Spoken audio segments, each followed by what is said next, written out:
ಈ ಕತೆ ಹರಿಯಾಣ ರಾಜ್ಯದ ಬಾನಗಡ ಎಂಬ ಒಂದು ಪುಟ್ಟ ಹಳ್ಳಿಯಲ್ಲಿ ಆರಂಭವಾಗುತ್ತದೆ. ಅಲ್ಲಿ ವಾಸಿಸುತ್ತಿದ್ದ ವಿಕಾಸ್ ಎಂಬ ಯುವಕ ಸಾಮಾನ್ಯ ಬದುಕು ನಡೆಸುತ್ತಾ ಜೀವನ ಸಾಗಿಸುತ್ತಿದ್ದ. ಅವನಿಗೆ ಐಷಾರಾಮಿ ಕನಸುಗಳೇನೂ ಇರಲಿಲ್ಲ. ಕಷ್ಟಪಟ್ಟು ದುಡಿದು ತನ್ನ ತಂದೆ ತಾಯಿಯನ್ನು ಚೆನ್ನಾಗಿ ನೋಡಿಕೊಳ್ಳಬೇಕು ಎಂಬುದೇ ಅವನ ಆಸೆಯಾಗಿತ್ತು. ಆದರೆ ಬದುಕಿನ ಅನಿವಾರ್ಯತೆಯಿಂದ ಒಂದು ದಿನ ತನ್ನ ಪುಟ್ಟ ಹಳ್ಳಿಯನ್ನು ಬಿಟ್ಟು ಹರಿಯಾಣದ ರಾಜಧಾನಿ ಚಂಡೀಗಢ ನಗರಕ್ಕೆ ಬಂದ. ಸಾಕಷ್ಟು ದಿನ ಕೆಲಸಕ್ಕಾಗಿ ಅಲೆದಾಡಿದ ನಂತರ ನಗರದ ಒಂದು ಬೃಹತ್ ಬಂಗಲೆಯಲ್ಲಿ ಅವನಿಗೆ ಚಾಲಕನ ಕೆಲಸ ಸಿಕ್ಕಿತು. ಆ ಬಂಗಲೆಯ ಒಡತಿ ಹೇಮಾದೇವಿ. ಅವಳ ಹೆಸರು ಕೇಳಿದರೆ ಸಾಕು ನಗರದ ದೊಡ್ಡ ದೊಡ್ಡ ಉದ್ಯಮಿಗಳಿಗೂ ಬೆವರು ಹರಿಯುತ್ತಿತ್ತು. ಅವಳಿಗೆ 35 ವರ್ಷವಾಗಿತ್ತು. ಆದರೆ ಅವಳ ತುಟಿಯಲ್ಲಿ ಯಾರೊಬ್ಬರು ಒಂದು ಸಣ್ಣ ನಗುವನ್ನು ಸಹ ನೋಡಿರಲಿಲ್ಲ. ಬಂಗಲೆಯ ಆಲು ಕಾಲುಗಳೆಲ್ಲರೂ ಅವಳನ್ನು ಕಂಡರೆ ಗಡಗಡ ನಡುಗುತ್ತಿದ್ದರು. ವಿಕಾಸ್ ಕೆಲಸಕ್ಕೆ ಸೇರಿದ ಮೊದಲ ದಿನವೇ ಉಳಿದ ನೌಕರರು ಅವನಿಗೆ ಎಚ್ಚರಿಕೆ ನೀಡಿದರು. ವಿಕಾಸ್, ಮಾಲೀಕರ ಜೊತೆ ಹೆಚ್ಚಾಗಿ ಮಾತನಾಡಬೇಡ. ಅವರು ಕೇಳಿದ್ದಕ್ಕಷ್ಟೇ ತಲೆ ಅಲ್ಲಾಡಿಸು. ಇಲ್ಲದಿದ್ದರೆ ಆ ಕ್ಷಣವೇ ನಿನ್ನನ್ನು ಕೆಲಸದಿಂದ ಕಿತ್ತು ಬಿಸಾಕುತ್ತಾರೆ ಎಂದು ಹೇಳಿದರು. ವಿಕಾಸ್ ಅದನ್ನು ಕಟ್ಟುನಿಟ್ಟಾಗಿ ಪಾಲಿಸತೊಡಗಿದ. ಯಾಕೆಂದರೆ ಅವನಿಗೆ ಕೆಲಸದ ಅನಿವಾರ್ಯತೆ ಬಹಳ ಇತ್ತು. ಹಾಗಾಗಿ ಡ್ರೈವಿಂಗ್ ಸೀಟಿನಲ್ಲಿ ಕುಳಿತರೆ ಅವನ ಕಣ್ಣುಗಳು ಕೇವಲ ಮುಂದಿನ ರಸ್ತೆಯ ಮೇಲೆ ಇರುತ್ತಿದ್ದವು. ಕಾರಿನ ಕನ್ನಡಿಯಲ್ಲೂ ಆತ ಹಿಂದಿನ ಸೀಟಿನಲ್ಲಿ ಕುಳಿತಿರುವ ಹೇಮಾದೇವಿಯನ್ನು ನೋಡಲು ಸಾಹಸ ಮಾಡುತ್ತಿರಲಿಲ್ಲ. ಪ್ರತಿದಿನ ಬೆಳಿಗ್ಗೆ 9 ಗಂಟೆಗೆ ಹೇಮಾದೇವಿ ಕಾರು ಹತ್ತುತ್ತಿದ್ದಳು. ದಾರಿಯುದ್ದಕ್ಕೂ ಕಾರಿನಲ್ಲಿ ಮೌನ ಆವರಿಸುತ್ತಿತ್ತು. ಫೋನಿನಲ್ಲಿ ಯಾರ ಬಳಿ ಮಾತನಾಡುವಾಗಲೂ ಅವಳ ಧ್ವನಿಯಲ್ಲಿ ಕೇವಲ ಆದೇಶಗಳು. ವಿಕಾಸ್ಗೆ ಈ ಶ್ರೀಮಂತರೆಲ್ಲ ಹೀಗೆ ಇರುತ್ತಾರೆ, ದುಡ್ಡಿನ ಮದದಲ್ಲಿ ಮನುಷ್ಯತ್ವವನ್ನೇ ಮರೆತು ಬಿಡುತ್ತಾರೆಂದು ಅನಿಸುತ್ತಿತ್ತು. ಆದರೆ ಕಲ್ಲಿನಂತಿರುವ ಆ ಮಹಿಳೆಯ ಹೃದಯದಲ್ಲಿ ಎಂತಹ ಕಣ್ಣೀರಿನ ಕಡಲು ಅಡಗಿದೆ ಎಂಬುದು ಆ ಬಡ ಯುವಕನಿಗೆ ತಿಳಿದಿರಲಿಲ್ಲ. ಹೀಗೆ ತಿಂಗಳುಗಳು ಉರುಳಿದವು. ಒಂದು ದಿನ ಹೇಮಾದೇವಿ ಬಿಸಿನೆಸ್ ಮೀಟಿಂಗ್ ಆಗಿ ನಗರದಿಂದ ಹೊರಗೆ ಹೋಗಬೇಕಾಗಿತ್ತು. ಅಂದು ಬೆಳಿಗ್ಗೆಯಿಂದಲೇ ವಾತಾವರಣ ವಿಚಿತ್ರವಾಗಿತ್ತು. ಆಕಾಶದಲ್ಲಿ ಕಾರ್ಮೋಡಗಳು ಕವಿದು ಮಳೆ ಬರುವ ಮುನ್ಸೂಚನೆಯಾಗಿ ತಂಪಾದ ಗಾಳಿ ಬೀಸುತ್ತಿತ್ತು. ಕಾರಿನ ಗಾಜನ್ನು ಸ್ವಲ್ಪ ಕೆಳಗಿಳಿಸಿದ ವಿಕಾಸ್ ತಂಪಾದ ಗಾಳಿ ಬರಲಿ ಎಂದುಕೊಂಡ. ಆದರೆ ಹಿಂದಿನಿಂದ ಖಡಧ್ವನಿ ಕೇಳಿಸಿತು, ಗಾಜು ಮುಚ್ಚು. ವಿಕಾಸ್, ನನಗೆ ಈ ಗಾಳಿ ಮಳೆ ಎಂದರೆ ಅಸಹ್ಯ ಎಂದು ಹೇಮಾದೇವಿ ಹೇಳಿದಳು. ವಿಕಾಸ್ಗೆ ವಿಚಿತ್ರವೆನಿಸಿತು. ಆದರೂ ಮರು ಮಾತನಾಡದೆ ಗಾಜು ಮುಚ್ಚಿದ. ಮೀಟಿಂಗ್ ಮುಗಿದು ಹಿಂದಿರುಗುವಾಗ ಕತ್ತಲಾಗಿತ್ತು. ಅದೇ ಸಮಯದಲ್ಲಿ ಭೀಕರ ಬಿರುಗಾಳಿಯೊಂದಿಗೆ ಧಾರಾಕಾರ ಮಳೆ ಶುರುವಾಯಿತು. ಮಿಂಚುಗುಡುಗುಗಳ ನಡುವೆ ಎದುರಿಗಿರುವ ರಸ್ತೆ ವಿಕಾಸ್ಗೆ ಸರಿಯಾಗಿ ಕಾಣುತ್ತಿರಲಿಲ್ಲ. ಅವನು ಜಾಗರೂಕತೆಯಿಂದ ಕಾರು ಚಲಾಯಿಸುತ್ತಿದ್ದ. ಇದ್ದಕ್ಕಿದ್ದಂತೆ ಕಾರಿನ ಇಂಜಿನ್ನಿಂದ ವಿಚಿತ್ರ ಶಬ್ದ ಬಂದು ಕಾರು ನಿಧಾನವಾಗಿ ನಿಂತು ಹೋಯಿತು. ವಿಕಾಸ್ ಕಾರಿನಿಂದ ಕೆಳಗಿಳಿದು ಮಳೆಯಲ್ಲಿ ನೆನೆಯುತ್ತಲೇ ಬಾನೆಟ್ ತೆಗೆದು ನೋಡಿದ. ಇಂಜಿನ್ ಒಳಗೆ ಕೆಳಗಿನಿಂದ ಹೊಗೆ ಬರುತ್ತಿತ್ತು. ಏನು ಸಮಸ್ಯೆಯಾಗಿದೆ ಎಂದು ಅವನಿಗೆ ಅರ್ಥವಾಗಲಿಲ್ಲ. ಮೇಡಮ್, ಕಾರು ಕೆಟ್ಟು ಹೋಗಿದೆ ಅಂತ ಅನಿಸುತ್ತಿದೆ. ಇಂಜಿನ್ನಲ್ಲಿ ಹೊಗೆ ಬರುತ್ತಿದೆ ಎಂದನು. ಹೇಮಾದೇವಿ ಸಿಟ್ಟಿನಿಂದ ಗರ್ಜಿಸಿದಳು. ಹಾಗಾದರೆ ಏನು ನೋಡುತ್ತಾ ನಿಂತಿದ್ಯಾ? ಬೇಗ ಸರಿಪಡಿಸು, ನಾನು ಮನೆಗೆ ಹೋಗಬೇಕು ಎಂದು ಹೇಳಿದಳು. ನಂತರ ಫೋನ್ ತೆಗೆದು ಯಾರಿಗಾದರೂ ಕರೆ ಮಾಡಲು ಪ್ರಯತ್ನಿಸಿದಳು. ಆದರೆ ಆ ಪ್ರದೇಶದಲ್ಲಿ ನೆಟ್ವರ್ಕ್ ಇರಲಿಲ್ಲ. ಎಲ್ಲ ನಿನ್ನ ಬೇಜವಾಬ್ದಾರಿಯಿಂದಲೇ ಆಗಿರುವುದು. ಹೊರಡುವ ಮುನ್ನ ಕಾರನ್ನು ಚೆಕ್ ಮಾಡಲು ಆಗುವುದಿಲ್ಲವೇ ಎಂದು ಕಿರುಚಿದಳು. ವಿಕಾಸ್ ಮೌನವಾಗಿ ಮಳೆಯಲ್ಲಿ ನಿಂತಿದ್ದ. ಬಹಳ ಹೊತ್ತಿನ ನಂತರ ಆ ದಾರಿಯಲ್ಲಿ ಬಂದ ಲಾರಿಯೊಂದನ್ನು ನಿಲ್ಲಿಸಿ ಅವರಿಂದ ಹತ್ತಿರದಲ್ಲೇ ಒಂದು ಗ್ಯಾರೇಜ್ ಇರುವ ಮಾಹಿತಿ ಪಡೆದ. ಮಳೆಯಲ್ಲಿ ಓಡಿ ಹೋಗಿ ಮೆಕ್ಯಾನಿಕ್ಕನ್ನು ಕರೆತಂದು 1-2 ಗಂಟೆಗಳ ನಂತರ ಕಾರನ್ನು ರೆಡಿ ಮಾಡಿಸಿದ. ಆಮೇಲೆ ಅವರು ಮನೆ ತಲುಪುವಷ್ಟರಲ್ಲಿ ಮಧ್ಯರಾತ್ರಿ 12 ಗಂಟೆ ಆಗಿತ್ತು. ಚಳಿಯಲ್ಲಿ ವಿಕಾಸ್ ಗಡಗಡ ನಡುಗುತ್ತಿದ್ದ. ಅವನ ಬಟ್ಟೆಗಳು ಸಂಪೂರ್ಣವಾಗಿ ನೆನೆದು ಹೋಗಿದ್ದವು. ಹೇಮಾದೇವಿ ಅವನ ಕಡೆ ನೋಡದೆ ಕಾರಿನಿಂದ ಇಳಿದು ನೇರವಾಗಿ ಮನೆಯೊಳಗೆ ನಡೆದು ಹೋದಳು.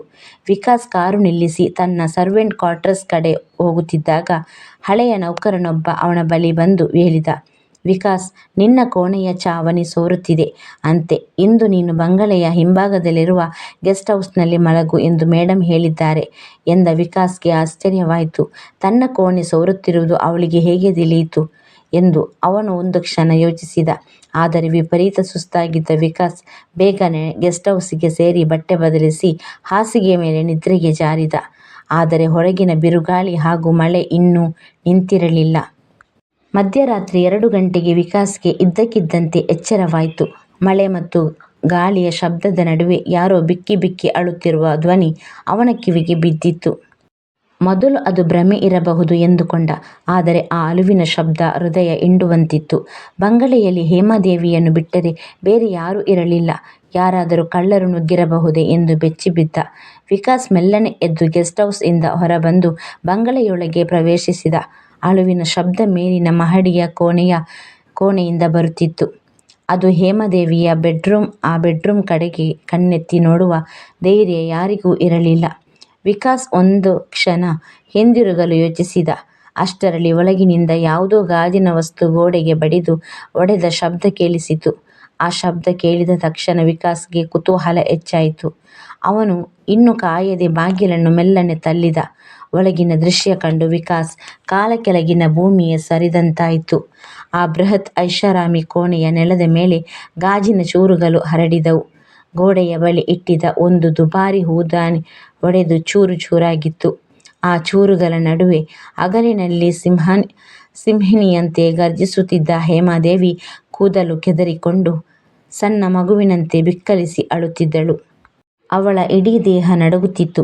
ವಿಕಾಸ್ ಇದು ಕನಸೋ ನನಸೋ ಎಂದು ತಿಳಿಯದೆ ಆಕೆಯನ್ನು ನೋಡುತ್ತಾ ಬಾಗಿಲಲ್ಲೇ ಕಲ್ಲಾಗಿ ನಿಂತುಕೊಂಡ. ದಿನವಿಡೀ ಎಲ್ಲರ ಮೇಲೂ ಆದೇಶಗಳನ್ನು ಹೊರಡಿಸುವ ಆ ಗಂಭೀರ ಮಹಿಳೆ ಈಗ ಒಬ್ಬ ಅಸಹಾಯಕಂತೆ ಕುಳಿತು ಅಳುತ್ತಿರುವುದು ಅವನಿಗೆ ನಂಬಲಾಗಲಿಲ್ಲ. ಅಷ್ಟರಲ್ಲಿ ಹೇಮಾದೇವಿ ನಿಧಾನವಾಗಿ ಮುಖವೆತ್ತಿ ನೋಡಿದಳು. ಅವಳ ಕಣ್ಣುಗಳು ಕೆಂಪಾಗಿ ಊದಿಕೊಂಡಿದ್ದವು. ಆಕೆಯ ಗಳ್ಳಗಳ ಮೇಲೆ ಕಣ್ಣೀರು ಹರಿದ ಗುರುತುಗಳು ಸ್ಪಷ್ಟವಾಗಿ ಕಾಣಿಸುತ್ತಿದ್ದವು. ವಿಕಾಸ್ ಬಾಗಿಲಲ್ಲಿ ನಿಂತಿರುವುದನ್ನು ಕಂಡ ತಕ್ಷಣ ಅವಳ ಮುಖದಲ್ಲಿ ಮತ್ತೆ ಅದೇ ಕೋಪ ಜಾಗೃತವಾಯಿತು. ಯಾವ ಧೈರ್ಯದಿಂದ ನನ್ನ ಕೋಣೆಯೊಳಗೆ ಕಾಲಿಟ್ಟೆ? ಹೊರನಡೆ ಇಲ್ಲಿಂದ ಅಂತ ಹೇಳಿ ಮಹಾದೇವಿ ಗರ್ಜಿಸಿದಳು. ಆದರೆ ವಿಕಾಸ್ ಹಿಂದಿರುಗಲಿಲ್ಲ. ಈ ಮಹಿಳೆ ಯಾಕೆ ಹೀಗೆ ವರ್ತಿಸುತ್ತಿದ್ದಾಳೆ ಎಂಬ ಹಲವಾರು ಪ್ರಶ್ನೆಗಳು ಅವನ ತಲೆಯಲ್ಲಿ ಓಡಾಡತೊಡಗಿದವು. ಹೇಮಾದೇವಿಯ ಕೈಯಲ್ಲಿ ನೆತ್ತರು ಸುರಿಯುತ್ತಿತ್ತು. ಒಡೆದ ಗಾಜಿನ ಚೂರೊಂದು ಅವಳ ಅಂಗೈಯಲ್ಲಿ ಸೀಳಿತ್ತು. ಮೇಡಮ್, ನಿಮ್ಮ ಕೈಯಿಂದ ರಕ್ತ ಬರುತ್ತಿದೆ ಅಂತ ಹೇಳಿ ವಿಕಾಸ್ ಕಾಳಜಿಯಿಂದ ಮುಂದೆ ಬಂದ. ನನಗೆ ಯಾರ ಕನಿಕರವೂ ಬೇಡ, ತೊಲಗು ಇಲ್ಲಿಂದ ಅಂತ ಹೇಳಿ ಮಹಾದೇವಿ ಕೈಯಲ್ಲಿದ್ದ ಮತ್ತೊಂದು ವಸ್ತುವನ್ನು ಅವನ ಮೇಲೆ ಎಸೆದಳು. ಅದು ವಿಕಾಸ್ ಪಕ್ಕದಿಂದ ಹಾದು ಹೋಗಿ ಗೋಡೆಗೆ ಬಡಿಯಿತು. ಆದರೂ ವಿಕಾಸ್ ವಿಚಲಿತನಾಗಲಿಲ್ಲ. ಆಕೆಯ ಸ್ಥಿತಿಯನ್ನು ಕಂಡು ಅವನಿಗೆ ಮರುಕ ಹುಟ್ಟಿತು. ಸ್ವಲ್ಪ ಹೊತ್ತಿನ ನಂತರ ಹೇಮಾದೇವಿ ಮತ್ತೆ ನೆಲದ ಮೇಲೆ ಕುಳಿತು ಅಳಲಾರಂಭಿಸಿದಳು. ವಿಕಾಸ್ ಮೆಲ್ಲನೆ ಅವಳ ಬಳಿ ಬಂದು ಅಲ್ಲೇ ಬಿದ್ದಿದ್ದ ಒಂದು ಶುದ್ಧವಾದ ಬಟ್ಟೆಯಿಂದ ರಕ್ತ ಬರುತ್ತಿದ್ದ ಅವಳ ಕೈಗೆ ಬಿಗಿಯಾಗಿ ಕಟ್ಟಿದ. ಗಂಡಸರೇ ಹೆದರುವ ಹೇಮಾದೇವಿಗೆ ಈ ಹುಡುಗ ಅವಳ ಕೈಯನ್ನು ಹಿಡಿದು ಬಟ್ಟೆ ಕಟ್ಟುವಾಗ ಆಕೆಗೆ ಆಶ್ಚರ್ಯವಾಯಿತು. ಅವನಿಗೆ ಏನು ಹೇಳದೆ ಮೌನವಾಗಿ ಅವನತ್ತ ನೋಡುತ್ತಿದ್ದಳು. ವಿಕಾಸ್ ಕೋಣೆಯ ಮೂಲೆಯಲ್ಲಿದ್ದ ಜಗ್ನಿಂದ ನೀರು ತಂದು, ಮೊದಲು ನೀರು ಕುಡಿಯಿರಿ ಮೇಡಮ್ ಎಂದು ಹೇಳಿದ. ಅವನ ಧ್ವನಿಯಲ್ಲಿದ್ದ ಮೃದುತನ ಕೇಳಿ ಹೇಮಾದೇವಿ ನಿಧಾನವಾಗಿ ನೀರು ಕುಡಿದಳು. ವಿಕಾಸ್ ಸ್ವಲ್ಪ ದೂರದಲ್ಲಿ ನೆಲದ ಮೇಲೆ ಕುಳಿತು ಅವಳ ಮುಖವನ್ನು ನೋಡತೊಡಗಿದ. ಈ ಹೊತ್ತಿನಲ್ಲಿ ಮಾತುಗಳಿಂದ ಹೆಚ್ಚಾಗಿ ಆಕೆಯ ಜೊತೆಗೊಬ್ಬರು ಇದ್ದಾರೆ ಎನ್ನುವ ಭರವಸೆ ಅವಳಿಗೆ ಬೇಕು ಎಂಬುದು ಅವನಿಗೆ ಗೊತ್ತಾಯಿತು. ಸ್ವಲ್ಪ ಹೊತ್ತಿನ ನಂತರ ಹೇಮಾದೇವಿ ನಿಧಾನವಾಗಿ ಮಾತನಾಡತೊಡಗಿದಳು. ನೀನು ಯೋಚಿಸುತ್ತಿರಬಹುದು, ನಾನು ಎಷ್ಟು ಕೆಟ್ಟವಳು, ಎಲ್ಲರ ಮೇಲೂ ಕಿರುಚುತ್ತೇನೆ, ಯಾವಾಗಲೂ ಸಪ್ಪೆ ಮೋರೆಯಲ್ಲಿರುತ್ತೇನೆ ಎಂದು. ಆದರೆ ನಾನು ಯಾವತ್ತೂ ಹೀಗೆ ಇರಲಿಲ್ಲ ವಿಕಾಸ್. ಈ ಸಮಾಜ, ಈ ಆಸ್ತಿ ನನ್ನನ್ನು ಕಲ್ಲಾಗಿ ಮಾಡಿದೆ. ಸಣ್ಣ ವಯಸ್ಸಿನಲ್ಲೇ ಒಬ್ಬ ಶ್ರೀಮಂತನ ಜೊತೆ ನನಗೆ ಮದುವೆ ಮಾಡಿಕೊಟ್ಟರು. ನನ್ನ ಪತಿಗೆ ನಾನೊಂದು ಶೋಕೇಸ್ ವಸ್ತು ಮಾತ್ರ ಆಗಿದ್ದೆ. 4 ಗೋಡೆಗಳ ನಡುವೆ ಆತ ನನ್ನನ್ನು ಕಾಲ ಕಸದಂತೆ ಕಾಣುತ್ತಿದ್ದ. ಹಗಲು ಜನರ ಮುಂದೆ ನಾನು ಅವನ ಹೆಂಡತಿ. ಬಾಗಿಲು ಮುಚ್ಚಿದ ಮೇಲೆ ನನ್ನ ಬದುಕೇ ಬದಲಾಗುತ್ತಿತ್ತು. ಕುಡಿದು ಬಂದು ಕಾರಣವಿಲ್ಲದೆ ಹೊಡೆಯುತ್ತಿದ್ದ. ಸೈಕೋಗಿಂತ ಹೀನಾಯವಾಗಿ ನಡೆಸಿಕೊಳ್ಳುತ್ತಿದ್ದ. ನಾನು ಎಷ್ಟೇ ಕಿರುಚಿದರೂ ನನ್ನ ಧ್ವನಿ ಈ ಬಂಗಲೆಯ ಗೋಡೆಗಳನ್ನು ದಾಟಿ ಹೊರಗೆ ಹೋಗುತ್ತಿರಲಿಲ್ಲ. ಹೊರಗೆ ಕೆಲಸ ಮಾಡುವವರಿದ್ದರು. ಅವರಿಗೆ ಏನು ಕೆಲಸದಂತೆ ಎಲ್ಲ ವ್ಯವಸ್ಥೆ ಮಾಡಿಕೊಂಡಿದ್ದ. ಮನೆ ಹೊರಗೆ ನಿಂತರೆ ಇದು ಐಶ್ವರ್ಯದ ಅರಮನೆ. ಆದರೆ ಇದರೊಳಗೆ ನನ್ನ ಜೀವನ ನಿಧಾನವಾಗಿ ನಾಶವಾಗುತ್ತಿತ್ತು. ನಾನು ಅನೇಕ ಬಾರಿ ನನ್ನ ತಂದೆ ತಾಯಿಗೆ ಹೇಳಬೇಕು ಎಂದುಕೊಂಡೆ. ಆದರೆ ನನ್ನ ಪತಿ, ನೀನು ಬಾಯಿ ತೆರೆದರೆ ನಿನ್ನ ತಂದೆ ತಾಯಿಗೂ ಬಿಡುವುದಿಲ್ಲ ಎಂದು ಬೆದರಿಸುತ್ತಿದ್ದ. ಅವನ ಕಣ್ಣುಗಳಿದ್ದ ಕ್ರೂರತೆಯನ್ನು ನೋಡಿದಾಗ ನಾನು ತುಂಬ ಹೆದರುತ್ತಿದ್ದೆ. ಅದಕ್ಕಾಗಿಯೇ ನಾನು ಎಲ್ಲವನ್ನೂ ಸಹಿಸಿಕೊಂಡು ಇಷ್ಟವಿಲ್ಲದೆ ಇಲ್ಲದಿದ್ದರೂ ಅವನ ಜೊತೆ ಜೀವನ ಸಾಗಿಸುತ್ತಿದ್ದೆ. ಪ್ರತಿದಿನ ನನ್ನ ಮನಸ್ಸು ಸ್ವಲ್ಪ ಸ್ವಲ್ಪವಾಗಿ ಮುರಿದು ಹೋಗುತ್ತಿತ್ತು. ಬದುಕಿರುವುದೇ ಒಂದು ಶಿಕ್ಷೆ ಅಂತೆ ಅನಿಸುತ್ತಿತ್ತು. ದಿನಗಳು ಸಾಗುತ್ತಿದ್ದವು, ವರ್ಷಗಳು ಕಳೆಯುತ್ತಿದ್ದವು. ಆದರೆ ನನ್ನ ಜೀವನದಲ್ಲಿ ಒಂದು ಸಣ್ಣ ಬೆಳಕು ಸಹ ಮೂಡಲಿಲ್ಲ. ಕೆಲವೊಮ್ಮೆ ಕಿಟಕಿಯ ಬಳಿ ನಿಂತು ಹೊರಗೆ ನೋಡುತ್ತಿದ್ದೆ. ಜನರು ತಮ್ಮ ತಮ್ಮ ಬದುಕಿನಲ್ಲಿ ಸಂತೋಷದಿಂದ ಸಾಗುತ್ತಿರುವುದನ್ನು ನೋಡಿದಾಗ ನನ್ನ ಜೀವನ ಮಾತ್ರ ಏಕೆ ಹೀಗಾಗಿದೆ ಎಂದು ನನ್ನನ್ನೇ ನಾನು ಪ್ರಶ್ನೆ ಕೇಳಿಕೊಳ್ಳುತ್ತಿದ್ದೆ. ಹೀಗಿದ್ದಾಗ ಒಂದು ದಿನ ನನ್ನ ಪತಿ ಕಾರು ಅಪಘಾತದಲ್ಲಿ ತೀರಿಕೊಂಡರು. ಆ ಸುದ್ದಿ ಕೇಳಿದಾಗ ನನಗೆ ಬಿಡುಗಡೆ ಸಿಕ್ಕಿತ್ತು. ಇನ್ನು ನೆಮ್ಮದಿಯಿಂದ ಬದುಕಬಹುದು ಎಂದುಕೊಂಡೆ. ಆದರೆ ನನ್ನ ಪತಿಯ ಸಾವಾದ ಕೆಲವೇ ದಿನಗಳಲ್ಲಿ ಮತ್ತೊಂದು ದುಃಖ ನನ್ನ ಜೀವನಕ್ಕೆ ಬಂದಿತ್ತು. ನನ್ನ ತಂದೆ ತಾಯಿ ಇಬ್ಬರು ಕೂಡ ಒಂದು ಅಪಘಾತದಲ್ಲಿ ತೀರಿಕೊಂಡರು. ಇದರಿಂದ ನನ್ನ ಬದುಕಿನಲ್ಲಿ ಉಳಿದಿದ್ದ ಕೊನೆಯ 2 ನೆರಳುಗಳು ಸಹ ನನ್ನಿಂದ ದೂರವಾದವು. ಆ ಕ್ಷಣದಲ್ಲಿ ನಾನು ಸಂಪೂರ್ಣವಾಗಿ ಒಂಟಿಯಾಗಿದ್ದೇನೆ ಎಂಬುದು ಮೊದಲ ಬಾರಿಗೆ ಅರಿವಾಯಿತು. ನನ್ನ ಪತಿಯ ಸಂಬಂಧಿಕರು ಈ ಆಸ್ತಿಗಾಗಿ ನನ್ನನ್ನು ಹುಚ್ಚಿ ಎಂದು ಸಾಬೀತು ಮಾಡಿ ಆಸ್ಪತ್ರೆಗೆ ಕಳುಹಿಸಲು ಸಂಚು ರೂಪಿಸಿದರು. ಅವರನ್ನು ಎದುರಿಸಲು ನಾನು ಬದಲಾಗಬೇಕಾಯಿತು. ನನ್ನ ಮನಸ್ಸನ್ನು ನಾನು ಗಟ್ಟಿಗೊಳಿಸಿಕೊಂಡೆ. ಎಲ್ಲರಿಗೂ ಭಯ ಹುಟ್ಟುವಂತೆ ನಡೆದುಕೊಳ್ಳಲು ಶುರು ಮಾಡಿದೆ. ಜನರಿಗೆ ನಾನು ಕಠಿಣವಾಗಿದ್ದೇನೆ ಅನಿಸಿರಬಹುದು. ಆದರೆ ನಿಜ ಏನೆಂದರೆ ನಾನು ನನ್ನನ್ನು ಕಾಪಾಡಿಕೊಳ್ಳಲು ಈ ರೀತಿ ನಾಟಕ ಮಾಡುತ್ತಿದ್ದೇನೆ. ಆದರೆ ಒಂಟಿತನ ನನ್ನನ್ನು ಎಷ್ಟು ಸುಡುತ್ತಿದೆ ಅಂದರೆ ನಾನು ಒಬ್ಬಳೇ ಇದ್ದಾಗ ಮನುಷ್ಯಳೇ ಅಲ್ಲ ಎಂದು ಅನಿಸುತ್ತಿದೆ. ಈ ದೊಡ್ಡ ಬಂಗಲೆಯಲ್ಲಿ ನನ್ನ ಜೊತೆ ಮಾತನಾಡಲು ಯಾರೊಬ್ಬರೂ ಇಲ್ಲ. ದಿನವಿಡೀ ಜನರ ನಡುವೆ ಇದ್ದರೂ ರಾತ್ರಿ ಮನೆಗೆ ಬಂದಾಗ ನಾನು ಒಬ್ಬಳೇ ಎಂದು ಅನಿಸುತ್ತಿದೆ. ಕೆಲವೊಮ್ಮೆ ನನಗೆ ತುಂಬ ಭಯವಾಗುತ್ತದೆ ಎಂದು ಹೇಳುತ್ತಾ ಹೇಮಾದೇವಿ ಮುಖ ಮುಚ್ಚಿಕೊಂಡು ಅಳತೊಡಗಿದಳು. ಇದನ್ನು ಕೇಳಿದ ವಿಕಾಸ್ಗೆ ಕೆಲ ಕ್ಷಣ ಮಾತೇ ಬರಲಿಲ್ಲ. ಇಷ್ಟು ದಿನ ಕಠಿಣವಾಗಿ ಕಾಣಿಸುತ್ತಿದ್ದ ಹೇಮಾದೇವಿಯ ಬಾಳಲ್ಲಿ ವಿಧಿ ಎಷ್ಟು ಘೋರವಾಗಿ ಕಾಡಿದೆ ಎಂಬುದು ಅವನಿಗೆ ಅರಿವಾಯಿತು. ಅವನು ನಿಧಾನವಾಗಿ ಮುಂದೆ ಬಂದು ಅಳುತ್ತಿರುವ ಮಗುವಿಗೆ ತಾಯಿ ಸಾಂತ್ವನ ಹೇಳುವಂತೆ ಹೇಮಾದೇವಿಯ ತಲೆಯ ಮೇಲೆ ಮೆಲ್ಲನೆ ಕೈ ಇಟ್ಟ. "ನೀವು ಒಂಟಿಯಲ್ಲ ಮೇಡಮ್, ನಿಮ್ಮ ಜೊತೆ ನಾನಿದ್ದೇನೆ" ಎಂದು ಧೈರ್ಯ ಹೇಳಿದ. ಆ ಮಾತು ಕೇಳಿದ ಕ್ಷಣ ಹೇಮಾದೇವಿಯ ಕಣ್ಣೀರು ಇನ್ನೂ ಹೆಚ್ಚಾಯಿತು. ಇಷ್ಟು ವರ್ಷಗಳ ನಂತರ ಯಾರಾದರೂ ತನ್ನ ಜೊತೆ ಇದ್ದಾರೆ ಎಂಬ ಭಾವನೆ ಅವಳ ಹೃದಯಕ್ಕೆ ಮೊದಲ ಬಾರಿಗೆ ಸ್ವಲ್ಪ ನೆಮ್ಮದಿಯನ್ನು ಕೊಟ್ಟಿತು. ಹೇಮಾದೇವಿ ನಿಧಾನವಾಗಿ ತನ್ನ ತಲೆಯನ್ನು ವಿಕಾಸ್ ಭುಜದ ಮೇಲೆ ಇಟ್ಟು ತನ್ನ ನೋವನ್ನೆಲ್ಲ ಕಣ್ಣೀರಿನ ರೂಪದಲ್ಲಿ ಹೊರಹಾಕತೊಡಗಿದಳು. ಸ್ವಲ್ಪ ಸಮಯ ಕಳೆದ ಮೇಲೆ ಅವರಿಬ್ಬರ ನಡುವೆ ಇದ್ದ ಮಾಳಕಿ ಮತ್ತು ನೌಕರ ಎನ್ನುವ ಗೋಡೆ ಆ ರಾತ್ರಿ ಕಳಚಿ ಬಿದ್ದಿತು. ಬೆಳಗ್ಗೆ ಆಯಿತು. ಮಳೆ ಸಂಪೂರ್ಣವಾಗಿ ನಿಂತಿತು. ಹೇಮಾದೇವಿಗೆ ತಾನು ರಾತ್ರಿ ಏನು ಮಾಡಿದೆ ಎಂದು ನೆನಪಾಯಿತು. ಅವಳು ತಕ್ಷಣ ವಿಕಾಸ್ ಭುಜದಿಂದ ಹಿಂದೆ ಸರಿದು ಕೆಲವೇ ಕ್ಷಣಗಳಲ್ಲಿ ಮತ್ತೆ ತನ್ನ ಹಳೆಯ ಗಂಭೀರ ರೂಪಕ್ಕೆ ಮರಳಿದಳು. "ವಿಕಾಸ್, ನೀನೀಗ ಹೋಗಬಹುದು. ಆದರೆ ನೆನಪಿರಲಿ, ರಾತ್ರಿ ನಮ್ಮಿಬ್ಬರ ನಡುವೆ ನಡೆದಿದ್ದು ಇಲ್ಲೇ ಮರೆತು ಹೋಗಬೇಕು" ಎಂದು ಗಂಭೀರವಾಗಿ ಹೇಳಿದಳು. ವಿಕಾಸ್ ಗೌರವದಿಂದ, "ಮೇಡಮ್, ನೀವು ಚಿಂತಿಸಬೇಡಿ. ಇಲ್ಲಿ ನಡೆದ ವಿಷಯ ನನ್ನ ಮನಸ್ಸಿನೊಳಗೆ ಮಾತ್ರ ಇರುತ್ತದೆ" ಎಂದು ಹೇಳಿದ. ಆ ದಿನದ ನಂತರ ಅವರಿಬ್ಬರ ಬಂಧ ಬೇರೆ ಅರ್ಥವನ್ನು ಪಡೆಯುತ್ತಾ ಹೋಯಿತು. ಮಹಾದೇವಿ ಎಂದಿನಂತೆ ಕಠಿಣವಾಗಿ ಮಾತನಾಡುತ್ತಾ ಆದೇಶಗಳನ್ನು ನೀಡುತ್ತಿದ್ದಳು. ಆದರೆ ವಿಕಾಸ್ಗೆ ಈಗ ಅವಳ ಸಿಟ್ಟಿನ ಹಿಂದಿರುವ ಒಂಟಿತನ ಸ್ಪಷ್ಟವಾಗಿ ಅರ್ಥವಾಗುತ್ತಿತ್ತು. ಅವನು ಮೌನವಾಗಿ ಅವಳನ್ನು ಕಣ್ಣಿನ ರೆಪ್ಪೆಯಂತೆ ಕಾಪಾಡತೊಡಗಿದ. ಅವಳಿಗೆ ಕಚೇರಿಯಲ್ಲಿ ತಡವಾದರೆ ವಿಕಾಸ್ ಕೂಡ ಊಟ ಮಾಡದೆ ಕಾಯುತ್ತಿದ್ದ. ಹೇಮಾದೇವಿಗೂ ಅವಳ ಕಾಳಜಿ ನಿಧಾನವಾಗಿ ಅರ್ಥವಾಗತೊಡಗಿತು. ಹೀಗಿರುವಾಗ ಹೇಮಾದೇವಿಯ ಮೈದುನ ರಾಜೀವ್ ಅತ್ಯಂತ ಕುತಂತ್ರಿ ಮನುಷ್ಯನಾಗಿದ್ದ. ಹೇಮಾದೇವಿ ಮತ್ತು ವಿಕಾಸ್ ನಡುವೆ ಇರುವ ಆ ಸಂಬಂಧವನ್ನು ಗಮನಿಸಿ ಅದನ್ನು ತನ್ನ ಲಾಭಕ್ಕೆ ಬಳಸಿಕೊಳ್ಳಲು ಯೋಚಿಸಿದ. ಇಡೀ ನಗರದಲ್ಲಿ ಹೇಮಾದೇವಿಗೆ ತನ್ನ ಡ್ರೈವರ್ ಜೊತೆ ಅಕ್ರಮ ಸಂಬಂಧವಿದೆ ಎಂದು ಸುಳ್ಳು ವದಂತಿ ಹಬ್ಬಿಸಿದ. ಒಂದು ದಿನ ಕಂಪನಿಯ ಬೋರ್ಡ್ ಮೀಟಿಂಗ್ ನಡೆಯುತ್ತಿತ್ತು. ಎಲ್ಲ ನಿರ್ದೇಶಕರು ಹಾಗೂ ಷೇರುದಾರರು ಅಲ್ಲಿ ಕುಳಿತಿದ್ದರು. ಅಷ್ಟರಲ್ಲಿ ರಾಜೀವ್ ಎದ್ದು ನಿಂತು ಎಲ್ಲರ ಮುಂದೆ ಅವಳನ್ನು ಅವಮಾನಿಸಲು ಶುರು ಮಾಡಿದ. "ಹೇಮಾದೇವಿ, ನಿನಗೆ ನಾಚಿಕೆ ಆಗುವುದಿಲ್ಲವೇ? ಒಬ್ಬ ಡ್ರೈವರ್ ಜೊತೆ ಸುತ್ತಾಡಿಕೊಂಡು ನಮ್ಮ ಕುಟುಂಬದ ಮರ್ಯಾದೆಯನ್ನು ಕಳೆಯುತ್ತಿದ್ದೀಯಾ? ನಿನಗೆ ಸ್ವಲ್ಪವಾದರೂ ಮರ್ಯಾದೆ ಇದ್ದರೆ ನಿನ್ನ ಪಾಲಿನ ಶೇರ್ ತೆಗೆದುಕೊಂಡು ಇಲ್ಲಿಂದ ತೊಲಗು" ಎಂದು ಕಟುವಾಗಿ ಹೇಳಿದ. ಹೇಮಾದೇವಿ ಅವನಿಗೆ ಉತ್ತರ ಕೊಡಲಾಗದೆ ಕಣ್ಣೀರು ಹಾಕುತ್ತಾ ಮೀಟಿಂಗ್ನಿಂದ ಹೊರಬಂದಳು. ಅಷ್ಟಕ್ಕೆ ಬಿಡದ ರಾಜೀವ್ ಅದೇ ದಿನ ರಾತ್ರಿ ಕುಡಿದ ಮತ್ತಿನಲ್ಲಿ ತನ್ನ ಗೂಂಡಗಳೊಂದಿಗೆ ಹೇಮಾದೇವಿ ಬಂಗಲೆಗೆ ನುಗ್ಗಿದ ಆಕೆಯನ್ನು ಹೆದರಿಸಿ ಆಸ್ತಿ ಪತ್ರಗಳಿಗೆ ಸಹಿ ಹಾಕಿಸಿಕೊಳ್ಳುವುದು ಅವನ ಉದ್ದೇಶವಾಗಿತ್ತು. ಬಂಗಲೆಯ ನೌಕರರೆಲ್ಲರೂ ಭಯದಿಂದ ತಮ್ಮ ಪ್ರಾಣ ಉಳಿಸಿಕೊಳ್ಳಲು ಓಡಿ ಹೋದರು. ಹೇಮಾದೇವಿ ತನ್ನ ಕೋಣೆಯಲ್ಲಿ ಒಂಟಿಯಾಗಿ ನಡುಗುತ್ತಾ ಕುಳಿತಿದ್ದಳು. ರಾಜೀವ್ ಆಕೆಯ ಕೋಣೆಯ ಬಾಗಿಲನ್ನು ಒದೆಯುತ್ತಾ ಹೊರಗೆ ಬಾ ಎಂದು ಹಬ್ಬರಿಸುತ್ತಿದ್ದ. ಅಷ್ಟರಲ್ಲಿ ಅವನ ಹಿಂದೆ ವಿಕಾಸ್ ಬಂದು ನಿಂತುಕೊಂಡ. ಅವನ ಕೈಯಲ್ಲಿದ್ದ ದಪ್ಪನೆಯ ದೊಣ್ಣೆ ಇತ್ತು. ಆತನ ಕಣ್ಣುಗಳಲ್ಲಿ ಕೋಪದ ಬೆಂಕಿ ಹೊತ್ತಿಕೊಂಡಿತ್ತು. ರಾಜೀವ್ ವ್ಯಂಗ್ಯವಾಗಿ ನಗುತ್ತಾ, ನಿನ್ನಿಂದ ನನ್ನನ್ನು ತಡೆಯಲು ಸಾಧ್ಯವೇ? ಒಡೆಯಿರಿ ಇವನನ್ನು ಎಂದು ಗೂಂಡಗಳಿಗೆ ಆಜ್ಞೆ ಮಾಡಿದ. ಗೂಂಡಗಳು ಒಂದೇ ಸಮಯದಲ್ಲಿ ವಿಕಾಸ್ ಮೇಲೆ ಮುಗಿಬಿದ್ದರು. ಹೊಡೆದಾಟ ಶುರುವಾಯಿತು. ವಿಕಾಸ್ಗೆ ಹಲವಾರು ಪೆಟ್ಟು ಬಿದ್ದರೂ ಅವನು ಅವರ ಜೊತೆ ಹೋರಾಡುತ್ತಲೇ ಇದ್ದ. ಕೋಣೆಯೊಳಗಿದ್ದ ಹೇಮಾದೇವಿಗೆ ಹೊರಗಿನಿಂದ ಬರುತ್ತಿದ್ದ ಗದ್ದಲ ಮತ್ತು ವಿಕಾಸ್ನ ನರಳಾಟ ಸ್ಪಷ್ಟವಾಗಿ ಕೇಳಿಸಿತು.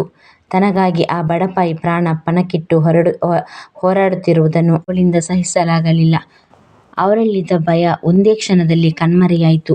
ಅವಳು ಕಪಾಟು ತೆರೆದು ಅದರೊಳಗಿದ್ದ ತನ್ನ ಹಳೆಯ ಪಿಸ್ತೂಲನ್ನು ತೆಗೆದುಕೊಂಡಳು. ನಂತರ ಬಾಗಿಲನ್ನು ಬಲವಾಗಿ ತೆರೆಯುತ್ತಾ ಹೊರಗೆ ಬಂದಳು. ಹೊರಗೆ ರಕ್ತದ ನಡುವಿನಲ್ಲಿ ಬಿದ್ದಿದ್ದ ವಿಕಾಸ್ಗೆ ರಾಜೀವ್ ಮತ್ತೆ ಮತ್ತೆ ಒದೆಯುತ್ತಿದ್ದ. ಹೇಮಾದೇವಿ ಗಾಳಿಗೆ ಒಂದು ಗುಂಡು ಹಾರಿಸಿದಳು. ಡಮ್ ಎಂಬ ಪಿಸ್ತೂಲಿನ ಶಬ್ದಕ್ಕೆ ಇಡೀ ಬಂಗಲೆ ನಡುಗಿತು. ನಂತರ ಹೇಮಾದೇವಿ ಪಿಸ್ತೂಲನ್ನು ರಾಜೀವನ ಎದೆಗೆ ಗುರಿಯಾಗಿಟ್ಟು, ವಿಕಾಸ್ನನ್ನು ಬಿಡದಿದ್ದರೆ ಮುಂದಿನ ಗುಂಡು ನಿನ್ನ ಎದೆಯಲ್ಲಿ ಸೀಳುತ್ತದೆ ಎಂದು ಕಠಿಣವಾಗಿ ಹೇಳಿದಳು. ಅವಳ ಕಣ್ಣಲ್ಲಿ ಭಯದ ಛಾಯೆ ಇರಲಿಲ್ಲ. ಬದಲಾಗಿ ಭಯ ಹುಟ್ಟಿಸುವ ಕೋಪದ ಕಿಡಿ ಕಾಣಿಸುತ್ತಿತ್ತು. ಅವಳ ಈ ರೂಪವನ್ನು ನೋಡಿ ಬೆಚ್ಚಿಬಿದ್ದ ರಾಜೀವ್ ಮತ್ತು ಅವನ ಗೂಂಡಗಳು ಒಂದು ಕ್ಷಣ ಕೂಡ ನಿಲ್ಲದೆ ಅಲ್ಲಿಂದ ಓಡಿ ಹೋದರು. ಹೇಮಾದೇವಿ ತನ್ನ ಕೈಯಲ್ಲಿದ್ದ ಪಿಸ್ತೂಲನ್ನು ನೆಲಕ್ಕೆ ಬಿಸಾಡಿ ತಕ್ಷಣ ಓಡಿ ಹೋಗಿ ವಿಕಾಸನ ತಲೆಯನ್ನು ಮೆಲ್ಲಗೆ ಎತ್ತಿ ತನ್ನ ಮಡಿಲಲ್ಲಿ ಇಟ್ಟುಕೊಂಡಳು. ವಿಕಾಸ್ ವಿಕಾಸ್ ಎಂದು ಅವನ ಗಲ್ಲವನ್ನು ಅಲುಗಾಡಿಸುತ್ತಾ ಕಣ್ಣೀರ ಹಾಕತೊಡಗಿದಳು. ವಿಕಾಸ್ ಕಷ್ಟಪಟ್ಟು ಕಣ್ಣು ತೆರೆದು ಹೇಮಾದೇವಿಯ ಮುಖವನ್ನು ನೋಡಿದನು. ಅವನ ತುಟಿಗಳ ಮೇಲೆ ಸಣ್ಣ ನಗು ಮೂಡಿತು. ಏಕೆ ಅಳುತ್ತಿದ್ದೀರಾ ಮೇಡಮ್? ನಿಮ್ಮ ರಕ್ಷಣೆಗೆ ನಾನು ಸದಾ ನಿಮ್ಮ ಜೊತೆಗೆ ಇರುತ್ತೇನೆ ಎಂದು ನಿಧಾನವಾಗಿ ಹೇಳಿದ. ಅದನ್ನು ಕೇಳಿ ಹೇಮಾದೇವಿ ಇನ್ನೂ ಹೆಚ್ಚು ಕಣ್ಣೀರು ಹಾಕಿದಳು. ತಕ್ಷಣ ಅವನನ್ನು ತನ್ನ ಕಾರಿನಲ್ಲಿ ಆಸ್ಪತ್ರೆಗೆ ಕರೆದೊಯ್ದು. ಮುಂದಿನ ಕೆಲವು ದಿನಗಳು ಹೇಮಾದೇವಿ ತುಂಬ ಕಠಿಣವಾಗಿದ್ದವು. ವಿಕಾಸ್ ಗುಣಮುಖನಾಗುವವರೆಗೂ ಅವಳು ಆಸ್ಪತ್ರೆಯಲ್ಲಿ ಅವನ ಪಕ್ಕದಲ್ಲೇ ಕುಳಿತಿರುತ್ತಿದ್ದಳು. ವೈದ್ಯರು ಬಂದರು, ನರ್ಸುಗಳು ಬಂದರು. ಅವಳು ಅಲ್ಲಿಂದ ಸರಿಯದೆ ಹಗಲು ರಾತ್ರಿ ಎನ್ನದೆ ಅವನ ಸೇವೆ ಮಾಡಿದಳು. ಸ್ವಲ್ಪ ದಿನಗಳ ನಂತರ ವಿಕಾಸ್ ನಿಧಾನವಾಗಿ ಚೇತರಿಸಿಕೊಳ್ಳತೊಡಗಿದ. ಅವನು ಸಂಪೂರ್ಣವಾಗಿ ಗುಣಮುಖವಾದ ಮೇಲೆ ಹೇಮಾದೇವಿ ಒಂದು ದೊಡ್ಡ ನಿರ್ಧಾರ ತೆಗೆದುಕೊಂಡಳು. ತನ್ನ ನೆಮ್ಮದಿ ಕಸಿದುಕೊಂಡ ಕೋಟ್ಯಾಂತರ ರೂಪಾಯಿ ಆಸ್ತಿಯನ್ನು ಬಡವರಿಗಾಗಿ ಒಂದು ಟ್ರಸ್ಟ್ ಬರೆದುಕೊಟ್ಟಳು. ಆ ಬೃಹತ್ ಬಂಗಲೆ, ಆಸ್ತಿ, ಐಶ್ವರ್ಯ ಎಲ್ಲವೂ ತನ್ನ ಪಾಲಿಗೆ ಕೇವಲ ಒಂದು ಚಿನ್ನದ ಪಂಜರ ಎಂದು ಅವಳಿಗೆ ಸ್ಪಷ್ಟವಾಗಿತ್ತು. ಅವಳಿಗೆ ನಿಜವಾದ ನೆಮ್ಮದಿ ಕೊಟ್ಟದ್ದು ಹಣವಲ್ಲ, ವಿಕಾಸ್ನ ಸರಳ ಮನಸ್ಸು ಎನ್ನುವುದನ್ನು ಅರ್ಥ ಮಾಡಿಕೊಂಡಿದ್ದಳು. ನಂತರ ಹೇಮಾದೇವಿ ತನ್ನ ಬಟ್ಟೆಗಳಿರುವ 2 ಸಣ್ಣ ಬ್ಯಾಗ್ ಹಿಡಿದು ವಿಕಾಸ್ ಬಳಿ ಬಂದು ನಿಂತಳು. ಅವನ ಕಣ್ಣನ್ನೇ ನೋಡುತ್ತಾ, ವಿಕಾಸ್ ಹೋಗೋಣ ಬಾ ಎಂದು ನಿಧಾನವಾಗಿ ಹೇಳಿದಳು. ಎಲ್ಲಿಗೆ ಮೇಡಮ್ ಎಂದು ವಿಕಾಸ್ ಅಚ್ಚರಿಯಿಂದ ಕೇಳಿದ. ನೀನು ಎಲ್ಲಿಗೆ ಕರೆದುಕೊಂಡು ಹೋದರೂ ಸರಿ, ನಾನು ನಿನ್ನ ಜೊತೆ ಬರುತ್ತೇನೆ. ನನಗೆ ಆಸ್ತಿಯ ಅವಶ್ಯಕತೆ ಇಲ್ಲ. ನನ್ನನ್ನು ಒಬ್ಬ ಮನುಷ್ಯನಂತೆ, ಒಬ್ಬ ಹೆಣ್ಣಿನಂತೆ ನೋಡುವ ನೀನು ಮಾತ್ರ ನನಗೆ ಬೇಕು ಎಂದು ಹೇಳಿದಳು. ವಿಕಾಸ್ ಕಣ್ಣಲ್ಲಿ ಆನಂದದ ಕಣ್ಣೀರು ಹರಿಯಿತು. ತನ್ನ ಪ್ರೀತಿಗಾಗಿ ಅವಳು ಇಡೀ ಪ್ರಪಂಚವನ್ನೇ ತ್ಯಜಿಸಿದಾಳೆ ಎಂಬ ಅರಿವು ಅವನಿಗಾಯಿತು. ಕಾರು ಸ್ಟಾರ್ಟ್ ಆಯಿತು. ಆದರೆ ಈ ಬಾರಿ ಕಾರು ನಗರದ ಕಡೆ ಹೋಗದೆ ಹೊಸ ಜೀವನದ ಹುಡುಕಾಟದಲ್ಲಿ ಹಳ್ಳಿಯ ದಾರಿ ಹತ್ತ ಸಾಗಿತು. ಆ ದಿನ ಕಾರಿನಲ್ಲಿ ಮೊದಲಿನ ಮೌನ ಇರಲಿಲ್ಲ. ಇಬ್ಬರು ಜೋರಾಗಿ ನಗುತ್ತಾ ಮಾತನಾಡುತ್ತಾ ಹೋಗುತ್ತಿದ್ದರು. ಕಾರಿನ ಗಾಜು ಕೆಳಗಿಳಿಸಲಾಗಿತ್ತು. ತಂಪಾದ ಗಾಳಿ ಒಳಗೆ ಬಂದು ಹೇಮಾದೇವಿಯ ಮುಖವನ್ನು ಮೃದುವಾಗಿ ಸೋಕುತ್ತಿತ್ತು. ಸ್ವಲ್ಪ ಸಮಯದ ಪ್ರಯಾಣದ ನಂತರ ಕಾರು ಹರಿಯಾಣದ ಬಾಣಗಡ ಹಳ್ಳಿಯೊಳಗೆ ಪ್ರವೇಶಿಸಿತು. ಮಣ್ಣಿನ ದಾರಿ, ಹಸಿರು ಹೊಲಗಳು, ಸರಳ ಜನರು ಎಲ್ಲರೂ ಹೇಮಾದೇವಿಗೆ ಹೊಸ ಅನುಭವವಾಗಿತ್ತು. ವಿಕಾಸ್ ತನ್ನ ಸಣ್ಣ ಮನೆಯ ಮುಂದೆ ಬಂದು ಒಂದು ಕಾರು ನಿಲ್ಲಿಸಿದ.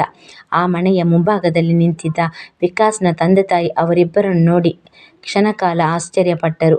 ವಿಕಾಸ್ ಅವರ ಮುಂದೆ ನಿಂತು ನಡೆದ ಎಲ್ಲ ವಿಷಯಗಳನ್ನು ಹೇಳಲು ಆರಂಭಿಸಿದ. ಹೇಮಾದೇವಿ ಬದುಕಿನಲ್ಲಿ ನಡೆದ ಘಟನೆಗಳು, ತನ್ನನ್ನು ಕಾಪಾಡಿಕೊಳ್ಳಲು ಹೇಗೆ ಕಠಿಣವಾಗಿದ್ದಳು ಎಲ್ಲವನ್ನೂ ಹೇಳಿದ. ಇದನ್ನು ಕೇಳಿದ ಆತನ ತಂದೆ ತಾಯಿಯ ಮನಸ್ಸು ಕರಗತೊಡಗಿತು. ಆದರೆ ಒಂದು ವಿಷಯ ಅವರನ್ನು ಸ್ವಲ್ಪ ಯೋಚನೆಗೆ ಒಳಪಡಿಸಿತು. ಹೇಮಾದೇವಿಗೆ 35 ವರ್ಷ. ವಿಕಾಸ್ಗೆ 25 ವರ್ಷ. ಅವರಿಬ್ಬರ ನಡುವೆ 10 ವರ್ಷಗಳ ಅಂತರವಿತ್ತು. ಹಳ್ಳಿಯ ಜನರು ಏನು ಹೇಳುತ್ತಾರೆ ಎಂಬ ಚಿಂತೆ ವಿಕಾಸ್ನ ತಂದೆ ತಾಯಿಗೆ ಸಹಜವಾಗಿ ಮೂಡಿತು. ಸ್ವಲ್ಪ ಹೊತ್ತು ಮೌನವಾಗಿ ಯೋಚಿಸಿದ. ನಂತರ ಜನರು ಏನು ಹೇಳುತ್ತಾರೆ ಎಂಬುದಕ್ಕಿಂತ ನೀವಿಬ್ಬರು ಹೇಗೆ ಬದುಕುತ್ತೀರಿ ಎಂಬುದು ಮುಖ್ಯ. ನೀವು ಒಬ್ಬರನ್ನೊಬ್ಬರು ಅರ್ಥ ಮಾಡಿಕೊಂಡು ಜೀವನ ಸಾಗಿಸಿದರೆ ನಮಗೆ ಯಾವ ವಿರೋಧವೂ ಇಲ್ಲ ಎಂದು ಹೇಳಿದರು. ಆ ಮಾತು ಕೇಳಿದ ಕ್ಷಣ ವಿಕಾಸನ ಮುಖದಲ್ಲಿ ನಗು ಮೂಡಿತು. ಹೇಮಾದೇವಿಯ ಕಣ್ಣಲ್ಲಿ ಮತ್ತೆ ಕಣ್ಣೀರು ತುಂಬಿತು. ಕೆಲವು ದಿನಗಳ ನಂತರ ಹಳ್ಳಿಯ ಶಿವನ ದೇವಸ್ಥಾನದಲ್ಲಿ ಕೆಲವು ಹತ್ತಿರದ ಸಮ್ಮುಖದಲ್ಲಿ ಅವರ ಮುಂದೆ ಸರಳವಾಗಿ ನಡೆಯಿತು. ಆ ದಿನದಿಂದ ಹೇಮಾದೇವಿ ಆ ಹಳ್ಳಿಯ ಸರಳ ಬದುಕಿನ ಭಾಗಗಳಾದಳು. ಆಕೆಗೆ ಬೇಕಿದ್ದ ನಿಜವಾದ ಸಂತೋಷ, ನಿಜವಾದ ಪ್ರೀತಿ ಎಲ್ಲವೂ ಅವಳಿಗೆ ಅಲ್ಲಿ ಸಿಕ್ಕಿತು. ಸ್ನೇಹಿತರೆ, ಜೀವನದಲ್ಲಿ ಎಷ್ಟೇ ಕತ್ತಲೆ ಬಂದರೂ ಒಂದಲ್ಲ ಒಂದು ದಿನ ಬೆಳಕು ತಪ್ಪದೆ ಬರುತ್ತದೆ. ಅದರಿಂದ ಯಾವ ಪರಿಸ್ಥಿತಿಯಲ್ಲೂ ನಮ್ಮ ಆಸೆಯನ್ನು ಹಾಗೂ ಗುರಿಯನ್ನು ಬಿಡಬಾರದು.